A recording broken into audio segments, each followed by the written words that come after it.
চট্টগ্রাম বহির্নোঙর এবং তৎসংলগ্ন এলাকায় আমরা বিপুল পরিমাণ জাল আটক এবং উদ্ধার করেছি, যার আনুমানিক মূল্য হবে 1,10,00,000 টাকা।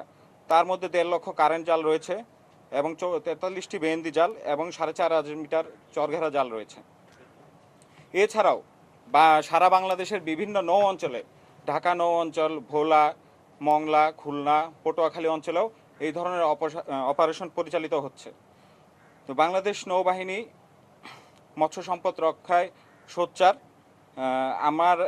আমরা জেলেদেরকে আহ্বান জানাচ্ছি যেন তারা বৈধ জাল ব্যবহার করে মৎস্য আহরণ করে, এবং যারা অবৈধ জাল ব্যবহার করছে তাদের বিরুদ্ধে আমরা কঠোর ব্যবস্থা নিব বলে সিদ্ধান্ত নিয়েছি।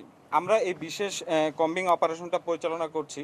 আমাদের যে 10 মিটার মানে কম গভীরতায় যে মাছগুলো বা যে পোনাগুলো রয়েছে বা অন্যান্য যে সামুদ্রিক জীববৈচিত্র্য রয়েছে সেগুলোকে রক্ষা করার জন্য।